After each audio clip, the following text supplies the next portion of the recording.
I just want to give one example about New York City, because New York City has made a lot of progress, as many other cities in the United States, in terms of responding and planning for heat waves.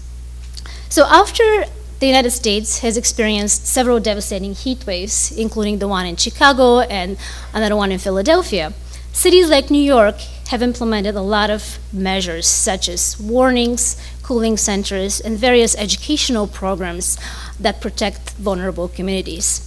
And not only that, but a lot of work is being done now in the context of the New York City panel on climate change that was first convened by Mayor Bloomberg. In this work, future projection of climate change are combined with various other estimates on human impacts in order to advise the local government how to best prepare for future impacts. And it is a phenomenal collaboration between experts from climate science, population impacts, disaster preparedness, and risk management. So with this, I just want to conclude with a couple of summary points. First, severe drought exacerbated by climate change may at this point be inevitable and should be recognized as a growing threat to national security and international stability. Second, drought, heat waves, and wildfires have wide-ranging and devastating social impacts, including morbidity and mortality, dislocation, and economic losses. And finally, the already vulnerable population, including children and the elderly, people of lower socioeconomic status, and the chronically ill, are the most likely to be affected by drought and heat waves and will likely suffer disproportionately under a changing climate. Thank you very much.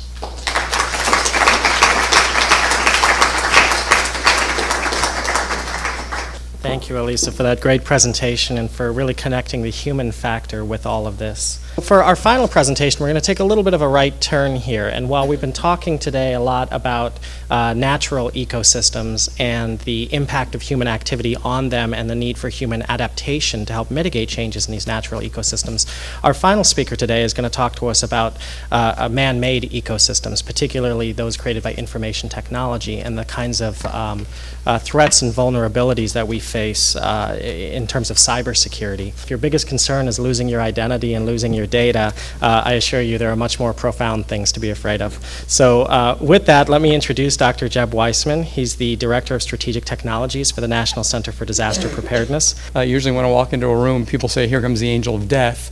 But for once, there are people even more doom and gloom than I am. So that's great. Thanks. Often when I speak to students, I start with the typical raise your hand. I won't ask you to raise your hands, but how many of you have a smartphone, an iPad, a laptop, all that sort of stuff? And everybody raises their hands. It's 100%. Even when I'm talking to kids in socioeconomically depressed communities, schools. So this is rapidly becoming, here in the United States and across much of Europe and Asia, the standard, a standard accessory. Like a wallet or a newspaper used to be. And then ask the natural next, somewhat ironic question, how many of you could write code to make any of those devices work? And the answer is usually, except when I'm talking to kids at like engineering schools, no one, all right? And so that's a really important place to begin. It's because we don't actually understand, in large part, how the tools we are dependent upon work, okay? So this question of cyber threats and cybersecurity is extremely important because A, we don't get it, B, it's connecting us all together, and C, we are leaning on it as a response to the very things we've heard about in the room today. In fact, I think Jeff alluded to it. One of the very first things that everybody was proud of, and I was called to help with this a little bit, was bringing cell phones and internet connectivity to the refugee camps in Europe. And we'll talk about that a little bit in a minute. Technology is a connective tissue. It's also a source of physical and social disaster, and I think you can anticipate where I'm going with this, but we'll get there when we get there. Finally, we also tend to assume that technology, information technology in particular, is stable. And we are increasingly using it as a repository of knowledge. I will Google that. I don't have to remember that. I grew up on a farm, so you had to learn things, and often you learned them the really hard and painful way, but you tended to retain them. The other day, I decided to make an apple pie. It's an exciting moment in my 55 years. And I looked it up on Find Cooking, and then I had to look up a crust, and my internet connection froze, and I had to go find a cookbook, which was exciting because we had one right there in print, and now I think you know where I'm going with that. All right? We don't remember stuff. We don't know stuff. We look it up.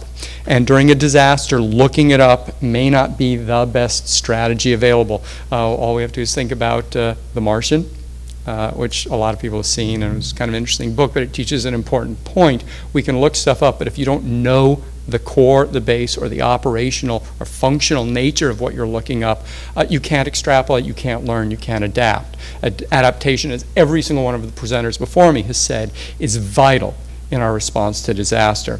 So my favorite cyber threat, 1903. It's the first modern cyber threat. They were demonstrating Marconi's exciting new wireless telegraph system, what some people refer to as the Victorian internet, and somebody hacked it. It was in 1903 and sent insulting and profane messages that the audience could see on the projected screen. So the reason I call this Boundary 1 is this is a talk about extreme events. We're hearing about extremes of heat, extremes of weather, extremes in socio-political change, transformation. We have no idea what an extreme is in the cyber world. It's relatively new at a global level. It's certainly, everybody discovered the internet in 1994 when it was opened up and commercialized. We have no idea what the boundaries are. So let's start to take a look at the underlying aspects of this. Cyber threat motivations. I'm not going to read this to you. You can see it. There's no magic here. It's all the same things as the anthropologist part of my world. It's all the very same things that motivate us to do other things, motivate us to undertake threatening behaviors in the cyber universe. I talked about the cell phones and internet connectivity in the refugee camps. Phenomenal. We can connect to family. We can bring families together. We don't feel alone. We don't feel isolated. We'll return to technologies and technical communication systems that are important and modern to us, and that is great. But they are also means of social control. We can monitor them. We can use them to undermine dissent. We can use them to control communication. These are major sources of down-the-road radicalization. These are sources of power. And interestingly, they are sources of power that transcend socioeconomic status. We can manage all of this blindly and without regard for how much money you make or, in large part, increasingly where you live. But in refugee camps, these are a group of people who are particularly vulnerable. Because as Dr. Redlener mentioned earlier, children are expected to be displaced for 17 years of their lives. I saw that statistic too. That's a long time to have people managing your information and you not necessarily being aware of it. Remember, we don't know how to write code. We don't often know what's going on, so we don't know what and how our information is being used. So moving on to informing our extremes, because part of our question here is what is informing our extreme. Let's take a moment and talk about what's an extreme.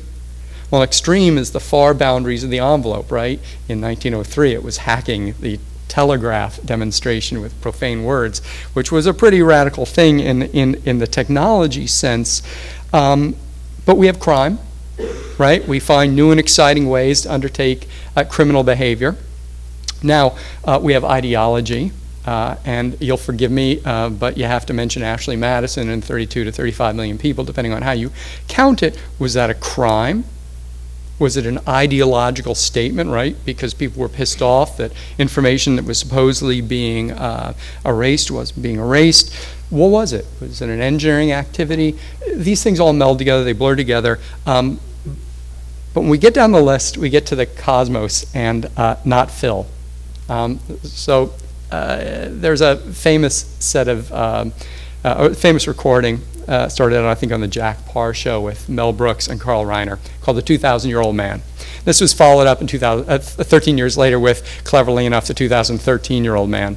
And there's this story about how God was found. And they're out, Phil was the leader. And Phil had a bigger club, big guy, Phil. Phil was the boss. If you pissed Phil off, he hit you. And then one day, a bolt of lightning hit Phil. And everybody turned around and said, there's something bigger than Phil.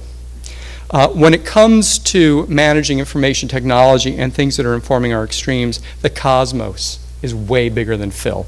It's way bigger than us. Whether it is solar storms, it's asteroids, because the fodder of movies, floods that invade data centers, things we found in New York. The point here is that nature, physics, culture, these things all are material and social context for our information technologies and for the things that begin to define extreme events and extreme behaviors in our cyber world.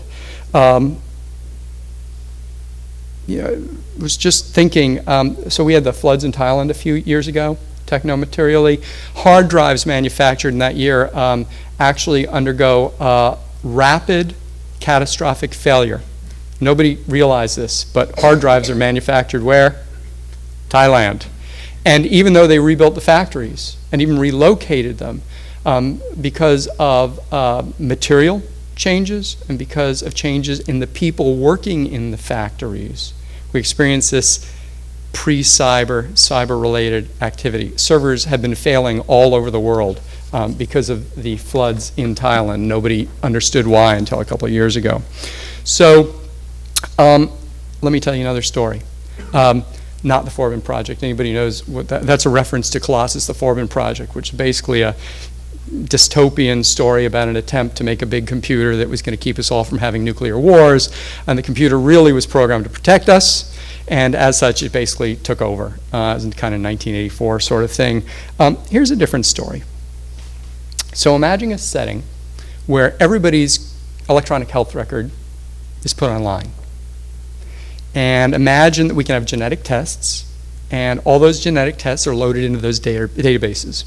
And then we can actually have pharmacy data stored too. So we can, order our medications online and connect them to our electronic health records. Everybody needs to see our lab information as well. And let's add some advances in personalized medicine, right?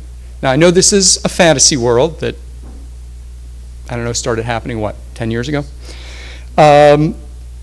Let's add some advances in immunotherapy and some robotics, like robots that actually distribute pills, so that then the pharmacist just checks them to make sure that it's the right number and then gives them to you over the counter or in the hospital. Let's program a computer to collect this information. Let's make it somebody nefarious, like me. And I program a computer to do this, and then I go away for 18 years. I'm collecting the information about every baby born in 2015. And 18 years from now, I have this really sophisticated model of every human being in the United States, or Germany, or in a Syrian refugee camp. But in the United States, all these 18, 19, 20-year-olds, particularly kids who are living in socioeconomically depressed communities, become soldiers. They join the Army, the Navy, and the Marines. I can create a targeted cyber attack that I can launch anonymously. I don't even have to be around. I started it 18 years ago. And now I can change your medications, right? Because a robot's handling that. Or I can introduce personalized viruses. Now, I am not saying this is going to happen. What I am saying is, you tell me in 1994 that what Ashley Madison could happen today. And then let's extend this out to espionage, to global warfare, to control of populations, to somebody really, to sleeper agents. right? People who are activated later on. Well, now we just have to do it with computers, and we don't actually need people, and we walk away. Again, we're back in Angel of Death land, I know.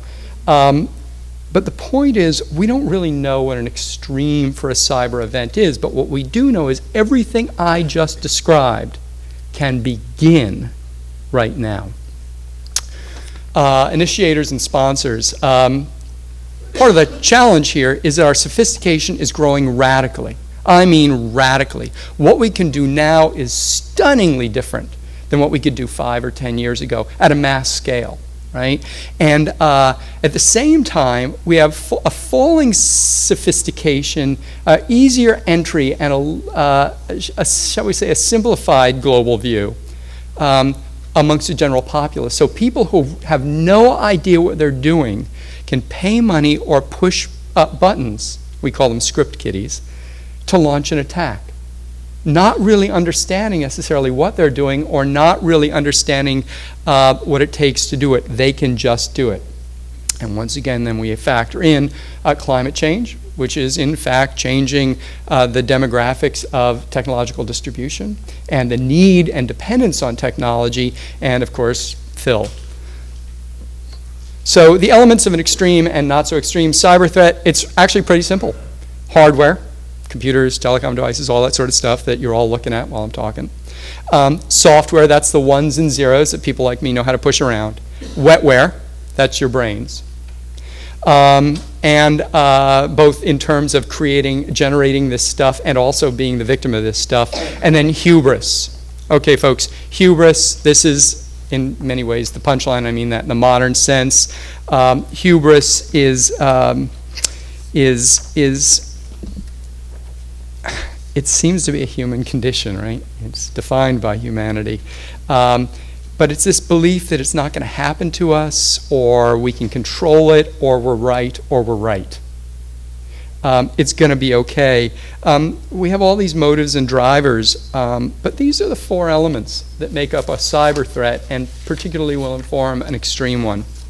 So some bits and bytes here. We don't know what extreme cyber threat is. We can imagine the worst. Launching a global thermonuclear war in war games is, sort of amazing that it didn't happen. And Eric Schlosser's Command and Control is a pretty compelling and spooky discussion about that. Or is an extreme event leaking the Sony Pictures movie scripts, or is it an asteroid hitting the Earth? What is realistic and what is conceivable? It's a rapidly advancing target. We grow more sophisticated so we can advance it and create our sleeper terrorists in 18 years.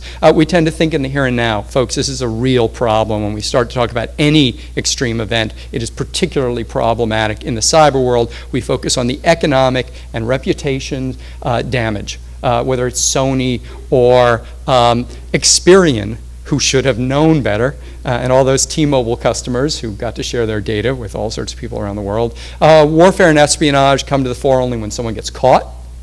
And I don't know, at the end of the day, we need to begin to think a little bit more creative and a little more long-term instead of this thrust and parry, you did it, I did it. So I'm going to jump down. Once again, we remember the majesty that is nature, something bigger than Phil. And assuming an extreme cyber threat is survivable, and I think we can assume that, assuming it's not global thermonuclear war or the release of mass toxins in some way that we haven't imagined yet.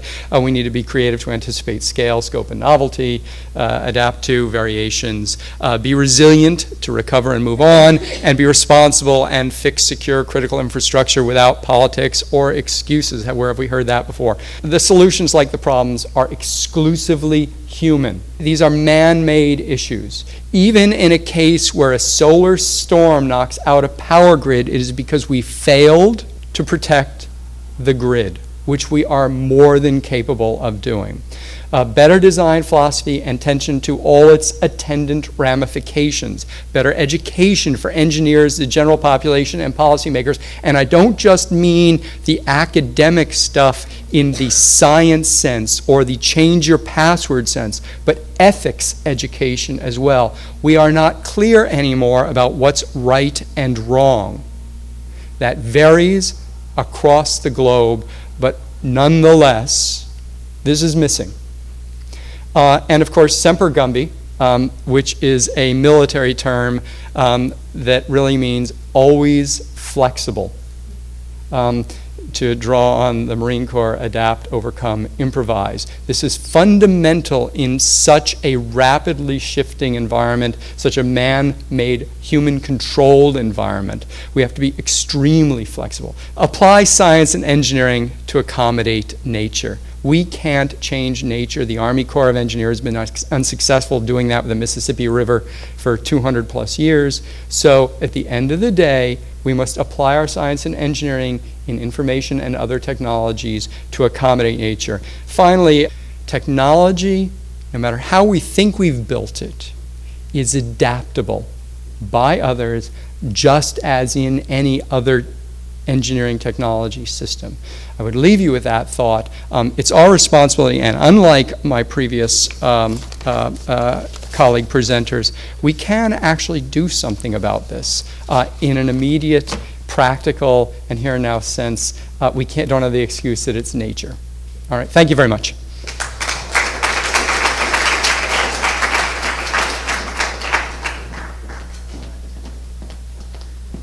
And thank you, Jeb, for that very sobering presentation. But this time, I'd actually like to invite all of our speakers up, and we'll begin the question and answer portion of today's event. Once again, thank you to all of our great speakers today for all of the insights and taking the time to share knowledge within this context of extreme events.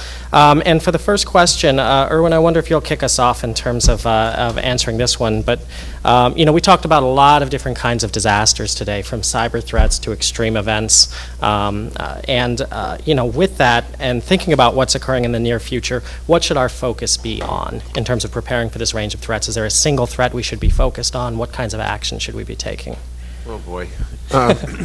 Started you out with a softball. Softball, right. So, yeah, we did talk about a really wide range of possible threats that something like the National Center for Disaster Preparedness is, or potentially could be focused on. And that was really just sort of the tip of the iceberg. The fact of the matter is that I think the smartest thing to do would be to focus on those things that we know are coming, where we can do something, where there's an agenda of action that may have appropriate mitigating consequences. So the cascading effects of climate change, as Adam and Elisa have talked about, will be one thing. Jeb's admonitions about what could be coming from the cyber world and things that we could do about that. I less gravitate towards things like an asteroid event hitting the Earth, which actually there are people who do think there are things we could do about that and probably should. I just have electively not put that on my to-do list. The problem is, and I guess the point I would make about priorities for disaster planning and preparedness and so forth, it's very complicated. And the thing that bothers me most about it is these are not decisions that are made by deliberation, by consultation with many sectors and with the public, and wisdom-driven conversations that result in conclusions that say, we have this much resources, this is what we're going to invest in to make our world more secure, more safe, more stable. The things happen randomly. They happen because we fight the last war, whatever that might be. We look at levees, sort of, although we really didn't even do this very well, after Katrina, because that's the last thing we had to worry about in 2006. So I guess I would only answer the question, and the question, Jeff, was about what I think we should really, what's the single thing we should focus on, and I'm totally stymied for that. But I do think some better way of deliberating and understanding what the risks are and figuring out where we're going to best place our resources. But until, by the way, we figure out the conundrum of why we don't appreciate the lessons from the last events and apply them to preparing for the next events, something that we might want to just start with as a general principle. Great. Any thoughts from any of the other panelists? Great. Okay. Maybe I would. Yeah, please. Say something. I missed exactly the question, but the question of focus in general. Yep. we need to do a better job of multitasking. In other words, there's lots of expertise on lots of different issues that is not mobilized in any systematic way. And we try to put the information through pretty narrow funnels of government officials who are the least trained in most of this. And this is a really serious problem. These are not political issues, actually, even though at the end of the day we want democratic oversight and discussion. There's a lot of issues that really require analytics, and then at some point the deliberation and so on, but the analytics doesn't even get done. Yeah. And this, I think, is a serious problem. With all of the skill and talent we have in the world, assignments should be given to work on problems, actually, in a way. And when those problems are worked on, there's actually within knowledge communities lots of shared understandings of a lot of the issues that we've been talking about. My experience is that most knowledge communities are pretty powerless in our society right now. The expertise is there, but the political system is not really geared towards tapping the expertise, mobilizing it, analyzing issues, approving. And again, I don't want to dismiss the issue of democratic oversight. It's very real. I don't believe in turning things over to the experts, but I do believe in calling on the experts to get the expert view. And that we don't do systematically. In our government, we don't have white papers on issues where we do technical reports on these kinds of questions in a very systematic way. Strangely, we do have a National Academy of Sciences and does wonderful work. It's right next door to the White House and Congress, but there's very little interplay, strangely enough, about most of these things. And you see, of course, climate change is just an example of how completely bizarre our politics are, which is that the most corrupt or the most foolish people are in charge. And this is not good, actually. The fact that this issue is tied up the way it is with totally unserious people, unserious in one of two ways. It's hard to know whether they're as stupid as they look or just more corrupt than we can imagine. I generally go on the more corrupt side. You could have a combo. Yeah, it could be a combination of the two. But this is really a serious problem, and then attention span is an issue, but distributed processes mean many things can happen at the same time without any one consciousness having to understand everything that's happening. That's the division of labor and division of expertise. So my little mission over the last 15 years has been to try to help expert communities convey their knowledge more effectively into decision making. We don't really have to choose between whether it's biological risk or hydrologic risk or seismological risks or cyber risks. It is trying to mobilize different communities to understand this and present serious approaches, and then understand what is this political bottleneck of the kind of system that we have right now that is making it so difficult to take on best knowledge into effective institutional steps. And that, to my mind, is a lot of the question. Why hasn't the president given out 50 homework assignments on various issues? Let these groups work for a year or two.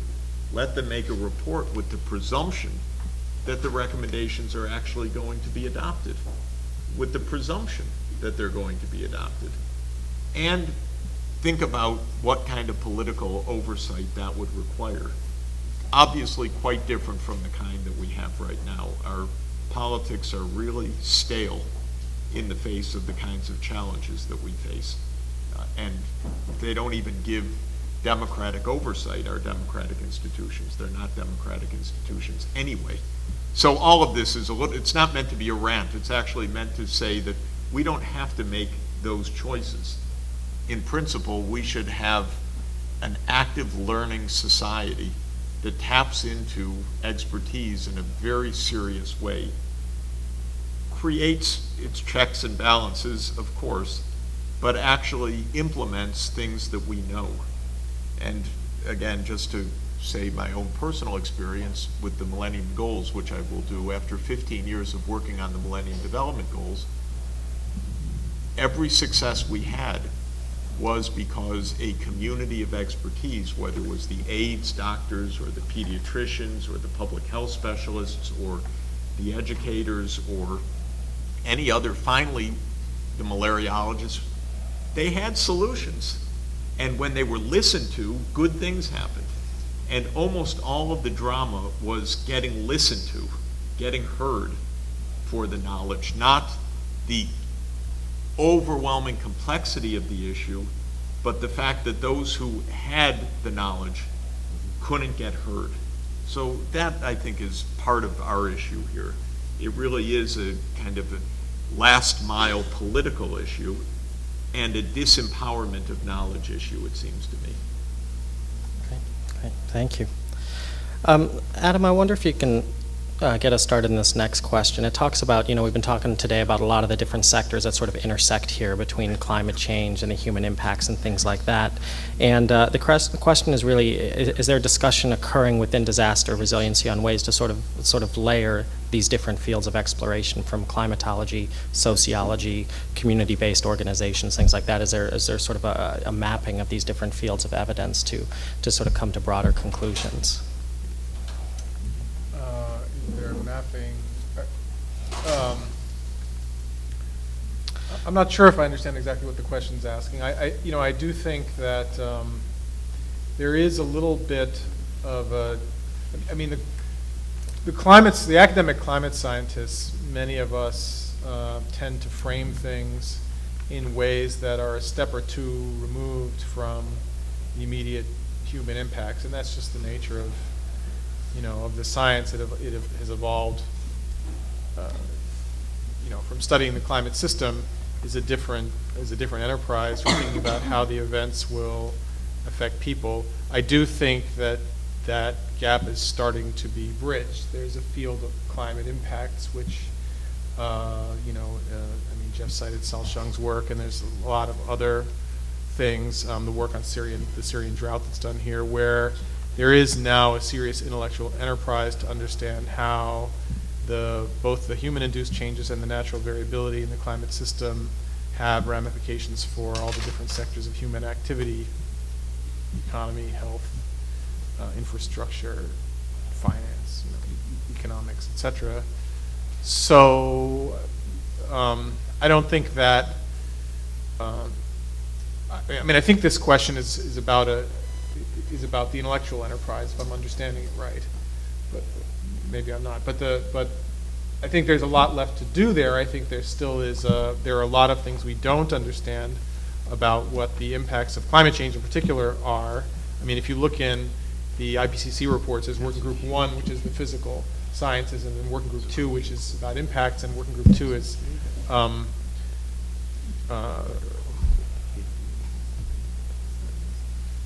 in some sense less mature, historic.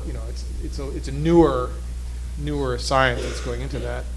But so I think we need more. But I think that's happening. And that's, of course, maybe the more serious issue about how knowledge is implemented is what Jeff talked about. I mean, getting the stuff into practice is another question entirely, and I think second everything Jeff said about that. Absolutely. Did you want to add, Jeff? I wanted to ask Adam a question Okay. also. One of the difficulties of getting to the right kinds of decisions on this is the difference of scientific proof and good policy making. Right. And one of the issues, when you look at your confidence band, say on the hurricanes in the Pacific Basin, Right. what a scientist would want to ask is, are we really sure that this is going up? So you want to say, if it's a frequentist approach, can we reject the null hypothesis of no effect at 95% chance? Right. What a a decision analyst would want to ask is, what's the right thing to do given what we know? Right. With these extreme events, we will need 500 years of disasters to get the 5% confidence band. Right. Whereas with if the question were asked from a decision analytic point of view, we'd say, do you think there's a 10% chance that we're down the road of disaster and we should head off that 10% chance by taking insurance on it right now? Right. So we'd ask the question in a very different way, but still using the same kind of maybe a Bayesian framework for the probability estimates, but we wouldn't care about rejecting a null hypothesis. We would try to understand what is the distribution of risks given what we see. Do you see some movement in the scientific literature that we could link that up with the decision analytic framework, so we're asking a question in the way society actually wants to know it, because they're not really, the scientists do have this 5% or 1% standard for a good reason, which is you don't want things to enter the scientific literature that aren't true. Right. And so there's a bias towards not rejecting the null hypothesis. But from a life point of view, we really want to move in a different direction, which is precaution, insurance, avoiding the worst. And how can we link this up in a fruitful way, actually, between the two different interests? Yeah, I'm glad you brought this up, Jeff. This is an important point about not just science, but also language. I mean, you're absolutely right. The climate scientists, like many other scientists, we try to reject the null hypothesis. Null hypothesis, I mean, just before getting into the language of risk, I mean, the null hypothesis of no climate change is something that really bothers me. We ask, is there do we know with 95% confidence that we can reject the hypothesis that the human-induced climate change had no influence on something? There's no reason to think like that when we know that that shouldn't be our prior, that there's no climate change when we know there is. But anyway, that's one thing. But you're right. We should be thinking about things in terms of risk. When it comes to influencing policy, rather than rejecting things at 95% confidence. And I don't know how far that concept has made its way into the normal climate science literature. It certainly is making its way into the communication of climate science in the media. I think more of us in the field are coming to understand that we have to learn to talk this way if we want anybody to understand what we're up against, because that's the reality of it, is that the risks are increasing. We should be thinking about the risk of extreme events and the risks of not just individual extreme events, but extreme, that our assumptions about climate change could be conservative on the low end, that instead of getting 3 degrees of warming for a doubling of carbon dioxide, we could have 5 or 6 degrees. That we tend to talk about the central estimates, but there's a real probability of the worst outcomes, and we have to accept that. I mean, it's I think the people who are good at this is the insurance industry. They think this way, and I think there's starting to be more communication between the field of climate science and the insurance industry, and I think it's coming. I mean, this change in mindset is coming. Whether it's gone all the way or not is another question. But you're dead right about that. And it would be interesting for you guys to make a point technically that how long would it take actually to get the proof at the traditional level? And how many centuries do we want to have to wait if the alternative hypothesis is actually true? Right. Well, I mean, in other words, given the power of these events, how far do we want to go, and do we want to say that our threshold from now on should be a 50% interval or 30% or rather than a 5%? Right. I mean, the notion that we know we have a lot of sources of information about the change in risk in climate. It's not just counting the events and seeing how the frequency is changing. That you're right. That we'd have to wait 500 years to say whether some Category 5 hurricane is really this much more probable just from the observations. But we know a lot more about than the observations, and it's that. That's what the skeptics are forcing you to do. Well, but I think we have to learn not to listen to that. I mean, we have to make the case that we know a lot of things. But when it comes to some kinds of events, like heat waves, and some of the other larger scale events, they're really much more predictable, and I think we don't have to wait. Yeah. I mean, we Because can they're see now, Right. in some cases, the fingerprint of human influence. So I think it really isn't that. And so with that's why I focus on sea level and temperature, because I think those are direct factors increasing risk of a number of kinds of disasters. And there's really, I don't want to say there's no uncertainty. Uncertainties are only about the rates of change, but the direction of change and the approximate rates are pretty well known. So I think we scientists overemphasize the uncertainty because it's what we spend our days worrying about, and we don't understand sometimes that we go out to talk to the public, that the public needs to hear what we know and not what we don't know, which is what we fight about amongst ourselves. So anyway, that's a communication issue, but it's a real one. Adam, let me just ask so if you're articulating what you just said to a journalist who invariably after the last hurricane says, is this climate change induced? Is it human behavior influencing climate change that is leading us to this place?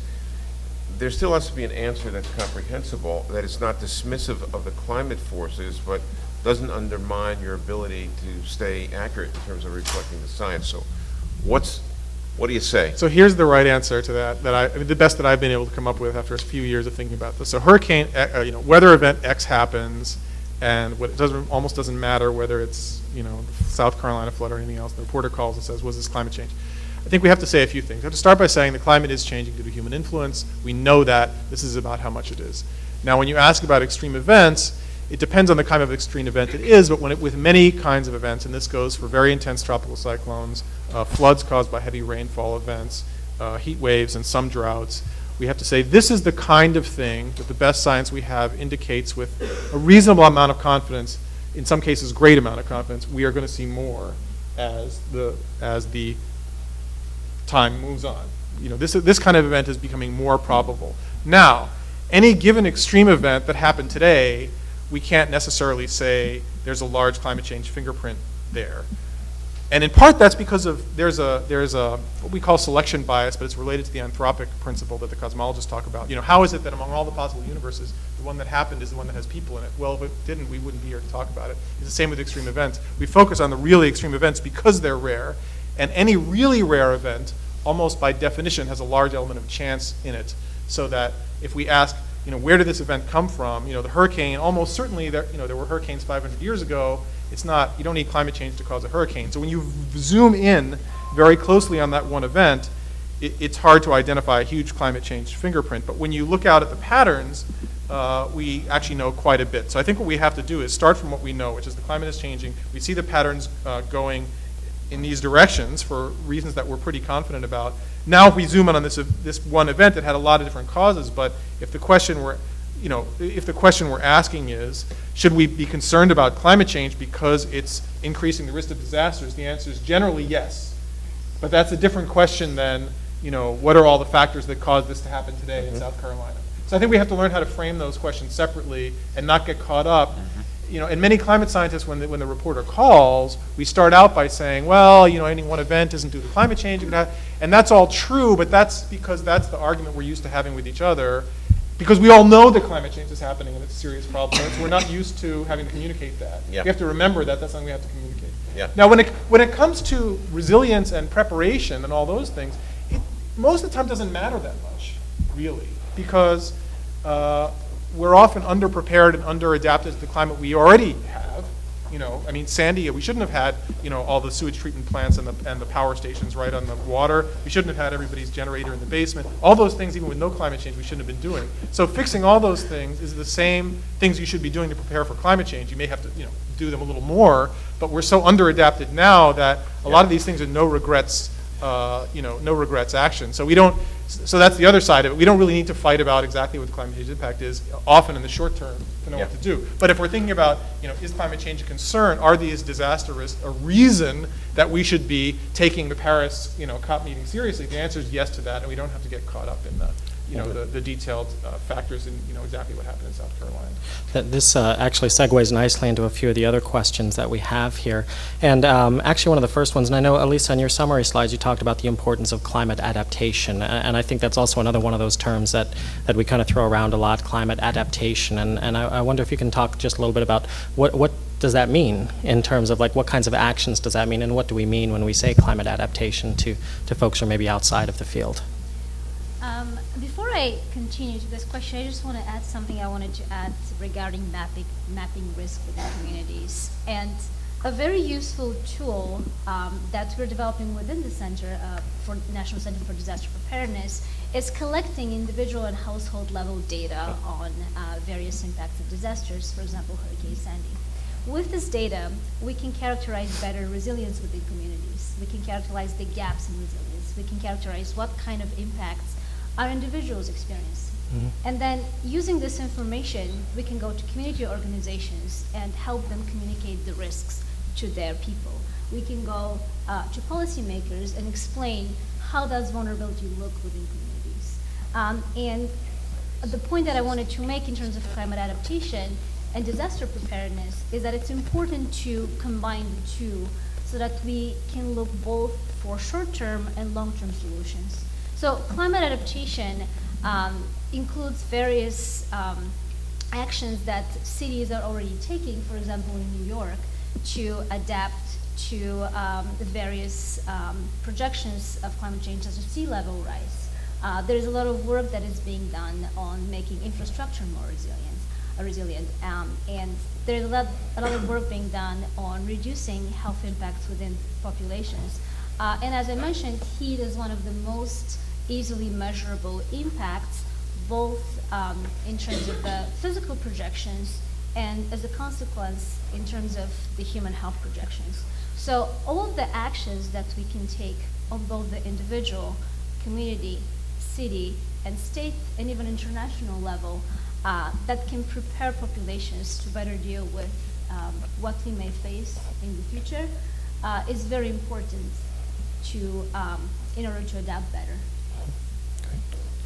And moving along those lines, this one touches on the technology piece of it as well too. And Jeff, maybe you can get us started on this one. And this one is specific in many of the Sandy affected areas. There are a lot of these best practices of crowdsourcing and self-organizing that a lot of times are driven by technologies. And to your knowledge, kind of how are the benefits of these technologies being shared across fields? And are there any sort of new vulnerabilities that they introduce as well? Well, I think first off, we should be really, really clear. There are two primary benefits to these sort of populist technologies at the time of disaster. One is it helps people bring resources and attention to areas, communities, problems when they happen. There was a great project that started off after the Indian Ocean tsunami called Sahana. It's now a global piece of software for managing resources and material, and so in that sense, it's phenomenal. The second interesting sense is in its capacity to maintain and manage community during a time of crisis, and that's in many ways more important, and I think it speaks to one of the reasons everybody rushed out to help bring these technologies to the refugee camps, and it'll be very interesting to see what the long-term effects of that. So in that sense, wow. I mean, really, it's pretty amazing. The number of people who are brought together, the number of sources that are brought to bear. At the same time, there are two risks that I'll present. There are a variety of additional benefits and risks. The first benefit is, and then it disappears. We saw after Sandy in particular, all of these pop-up sort of really well-meaning charitable organizations, and then school started, or someone had to go back to work, or they couldn't afford their internet connection that week, or whatever, and they kind of disappeared. And that leaves a void, particularly when there was a very active community of engagement that just disappeared overnight. Okay, so that's always the challenge of a grassroots.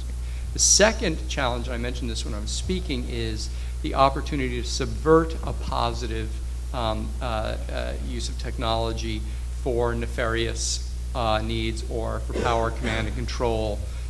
That's inevitable. It's happened forever. It's not new. But to change messaging, to collect information, to sort of spy and subvert is the downside. So I think those are great dangers. I also would add, finally, I talked about my sleeper example, and everybody kind of looks at me like I'm crazy, which may well be true. But think about changing those big data sets we've been talking about to provide us with these long-term, difficult to tease out outcomes. And we all look at this incredulously, but we know that data are changed. And once we start creating opportunities for data for what we call man-in-the-middle of attacks, where we can inject new information into the data stream, what happens to the science? And so I think that's as much a risk beyond the immediate social impact. I think we have to be very careful. We need to really begin to understand and take the blinders off that there is a long-term risk to the quality of our sensor data, to the quality of our inputs, when we are so dependent upon things we don't understand to collect them. Great, thank you. Any other thoughts on that? I think we have time for maybe one more question, and then just any closing thoughts from the panelists. Yep, please. Could I ask Jeff? Maybe I shouldn't ask this, but if the most malevolent mind wanted to undermine, So here I am.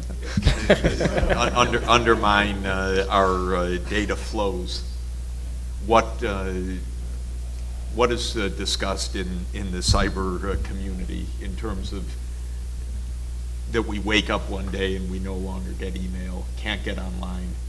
What kind of things could lead to that? Well, I think we have to start with the notion that maybe it's already happening.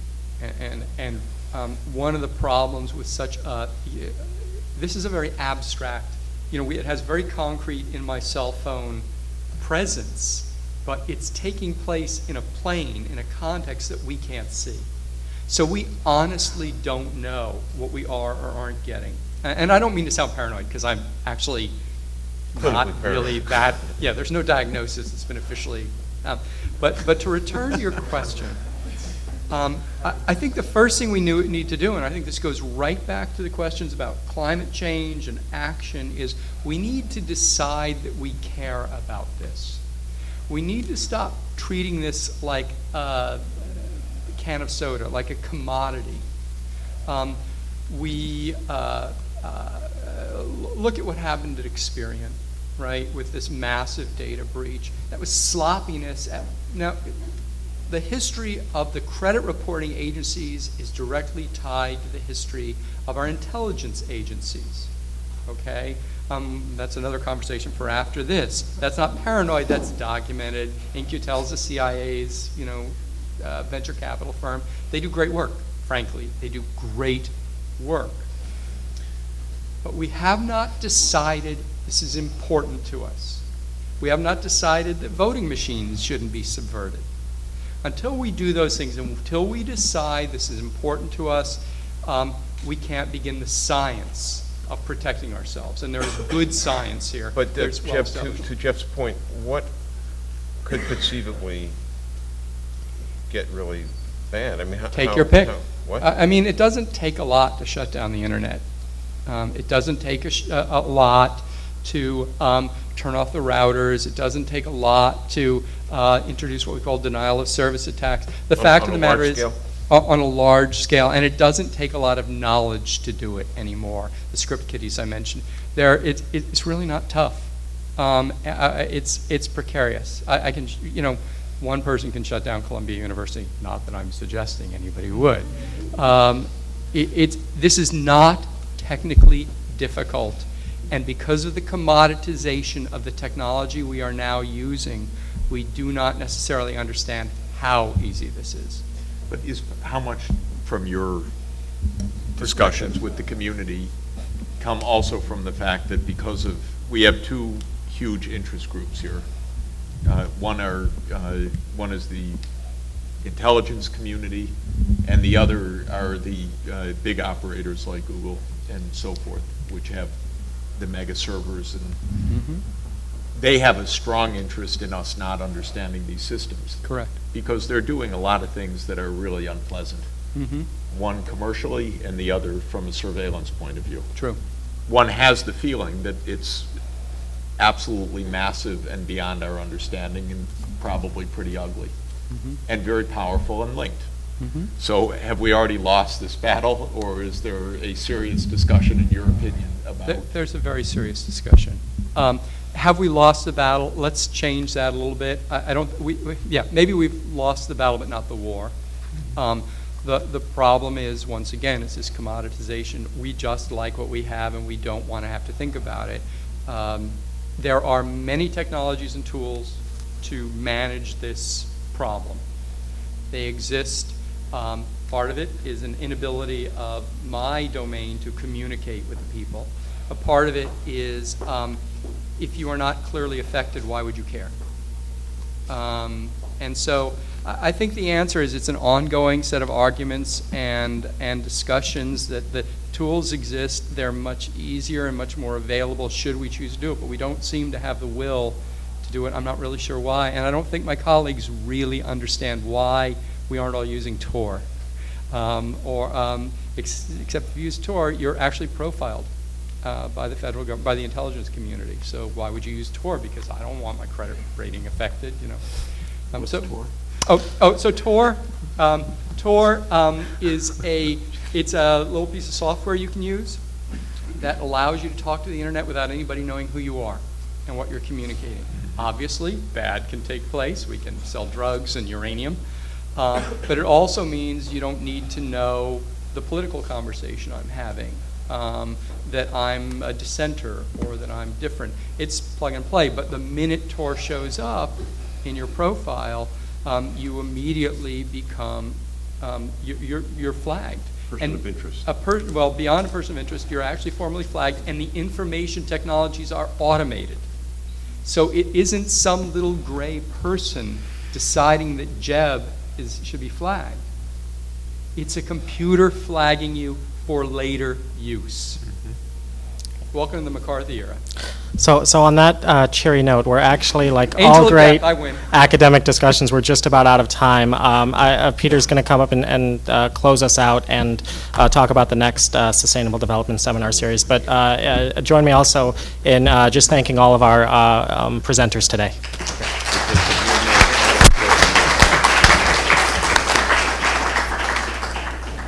Yeah, thanks again to Jeff as moderator, all the speakers and panelists. I just wanted to draw your attention to the next seminar in this series, which will be on October 26, our typical time slot from 4 to 6.